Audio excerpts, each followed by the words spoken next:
दोस्तों, क्या हाल है, कैसे हैं। मैं हूं डॉक्टर ज़हूरुल इस्लाम शाहिद और आप देख रहे हैं मेरा चैनल होम्योपैथी एंड हेल्थ।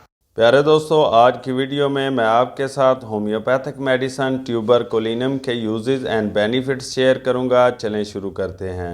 प्यारे दोस्तों, तपेदिक के मादे से तैयार करदा इस दुआ का नाम ट्यूबरकुलिनम है।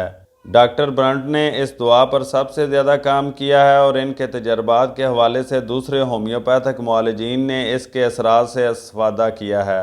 डॉक्टर कंड ने भी इस दुआ को बहुत अहम करार दिया है। इसकी बुनियादी सफ़ात को याद रखना चाहिए क्योंकि इससे तपेदिक से बराह रास्त तल्लुक़ रखने वाली बीमारियों ही में नहीं बल्कि दूसरी बीमारियों में भी बहुत मदद मिलेगी। ये एक नोज़ोड है। नोज़ोड किसी बीमारी के गंदे और मुतफ़न मादे से तैयार की जाने वाली दवा को कहते हैं।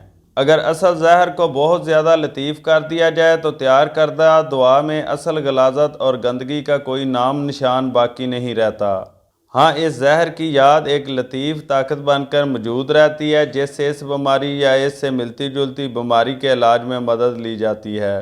नोज़ोड आम तौर पर 200 ताकत से कम इस्तेमाल नहीं करनी चाहिए। ज़्यादा बेहतर है कि इसे ऊंची ताकत में इस्तेमाल किया जाए। 1000 ताकत में इस्तेमाल बहुत अच्छा है। इस दुआ के बारे में कैंट का दावा है कि अगर किसी शख्स को 200, 1000, 10,000, 50,000 और आखिर में 1,00,000 ताकत की 2 खुराकें वक्फों से दी जाएँ तो ऐसे शख्स को कभी सिल नहीं होगी, चाहे वो सिल के मरीज़ों के दरमियान उठे बैठे। वो मरीज़ जिनमें सिली असरात पाए जाते हों, ख्वाह मख्फी हों, इनमें ट्यूबरकुलिनम या किसी और नोज़ोड की ज़रूरत पड़ सकती है जिसके असर से दीगर बिलमिसल दवाएँ पूरी तरह काम करने लगेंगी। ट्यूबरकुलिनम जिस्म में गहरा रद्द-ए-अमल पैदा करती है और इसके असर से दूसरी दवाएँ जो ट्यूबरकुलिनम देने से पहले सही तशख़ीस के बावजूद काम नहीं करती थी, काम करने लगती हैं। ट्यूबरकुलिनम देने के बाद इलाज शुरू किया जाए तो इलाज ज़्यादा मौसर साबित होता है।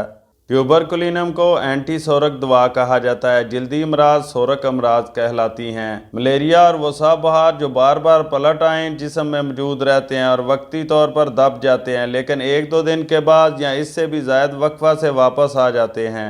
ऐसे बहारों में ट्यूबरकुलिनम बहुत मुफीद है। कई डॉक्टर मलेरिया बहार के दौरान भी ट्यूबरकुलिनम इस्तेमाल करते हैं और इसे मलेरिया तोड़ कहते हैं। इसमें एक अलामत यह है कि मरीज़ जहां भी हो वहां से कहीं और जाना चाहता है। आर्निका और थूजा में भी ये बात पाई जाती है। एक और बात याद रखनी चाहिए कि सिल और आतशक दोनों के मरीज़ बीमारी बढ़ने पर पागल भी हो जाते हैं, मगर दोनों के पागलपन में फ़र्क होता है। सिल के मरीज़ अमूमन सर में शदीद दर्द के दौरों और सीने के अंदरूनी जख्मों की ताब ना लाकर पागल हो जाते हैं। सफलत के मरीज़ का सारा जिस्म जख्मों और नासूरों से भर जाता है जो हड्डियां भी गला देते हैं। नाक की हड्डी गल कर बिल्कुल बैठ जाती है। ये मर्ज़ बराह रास्त दिमाग पर भी हमलावर होता है और मरीज़ को मुकम्मल तौर पर पागल कर देता है। सिल के पागल में तशद्दुद का रुझान पाया जाता है। बाज़ दफ़ा खामोश भी होता है। बाज़ दफ़ा नहीफ़ोज़ार औरतें जिन्हें सिल अंदर ही अंदर खोखला कर देती है पागल हो जाएं तो इनके जिस्म में बहुत ज़्यादा ताकत आ जाती है। दिमाग में जोश पैदा हो जाता है, वो तशद्दुद पर उतर आती हैं। हालांकि आम हालात में वो बिल्कुल खामोश तबे होती हैं। अगर ट्यूबरकुलिनम ऊंची ताकत में दी जाए तो ये ऐसे मरीज़ों को पागलपन से बचा सकती है। कलकेरिया से ट्यूबरकुलिनम का ऐसा गहरा तल्लुक़ है कि बाज़ डॉक्टरों के नज़दीक ये एक दूसरे के साथ अदल बदल कर भी दी जा सकती हैं। ट्यूबरकुलिनम में उज़लाती निज़ाम इतना कमज़ोर पड़ जाता है कि अज़ा लटके हुए महसूस होते हैं। इसकी ये अलामत बहुत शदीद होती है। अगर बच्चों में सिल का मादा हो तो अजाबत के साथ इनकी आंत भी बाहर निकल आती है। इसमें ट्यूबरकुलिनम को नहीं बोलना चाहिए। मर्दाना या जनाना अज़ा के नीचे गिरने के एहसास को दूर करने के लिए भी ये दवा बहुत फ़ायदेमंद साबित होती है। हैज़ बहुत जल्द, बहुत ज़्यादा और बहुत लंबा अरसा ठहरने वाले होते हैं। दर्द भी बहुत पाए जाते हैं। इन अलामात में दूसरी दवाओं के साथ साथ ट्यूबरकुलिनम भी मुफीद है, इसे नज़रअंदाज नहीं करना चाहिए। खुशक, सख्त और मुज़मिन खांसी जो आम नज़ला ज़ुकाम वगैरह के नतीजे में ना हो बल्कि आकर ठहर ही जाए, ट्यूबरकुलिनम के मरीज़ों में मिलती है। रिंगवर्म यानी ददरी या दाद में छोटे छोटे दानों का एक चक्कर सा बन जाता है जो अगर बालों में हो जाए तो बालों को जड़ से अखेड़ देता है। इसी को एलोपेशिया की बीमारी कहते हैं जो बालों को गुच्छों की शक्ल में गोल गोल दायरों की सूरत में उतारती रहती है।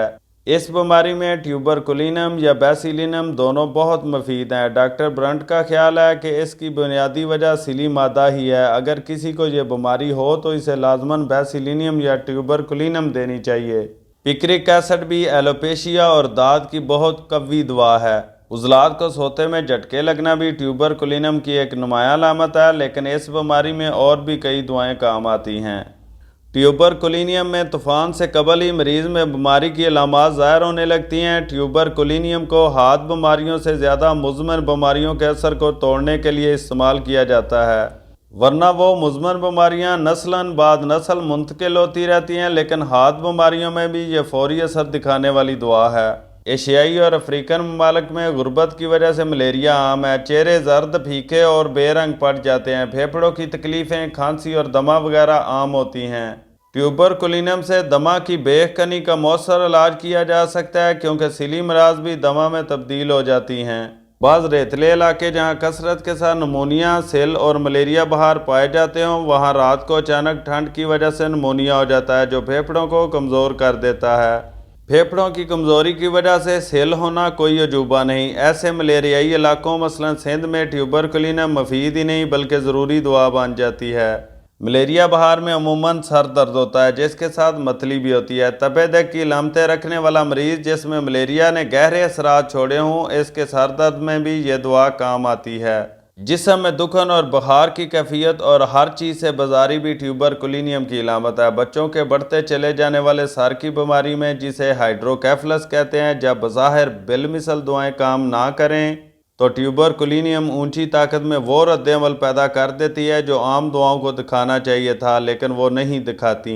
ٹیوبرکلینیم میں پیٹ کی بہت سی علامتیں سلفر کے مشابہ پائی جاتی ہیں۔ صبح کے وقت دست کا زور، کبھی پیچس، کبھی اسہال اور کبھی بہت قبض، یہ سب انتڑیوں کی تکلیفیں ہیں۔ اگر وقت پر ٹیوبرکلینیم سے ان کا علاج نہ کیا جائے تو بعض دفعہ مریض علاج کے قابل ہی نہیں رہتا اور انتڑیوں کے ناسوروں سے مستقل خون رسنے لگتا ہے۔ اس بیماری کا علاج لمبے عرصہ تک ٹیوبرکلینیم دیتے رہنے سے ممکن ہو سکتا ہے۔ ٹیوبرکلینیم کی مددگار دعائیں ہیں کلکیریا کارب، چینا، برایونیا، سلفر، تھوجا۔ ٹیوبرکلینیم کے بعد سفلینیم بھی اچھا کام کرتی ہے۔ عام طور پر اسے روزمرہ 30 سے 200 تک یا حسب ضرورت بہت اونچی طاقتیں بھی استعمال کی جا سکتی ہیں۔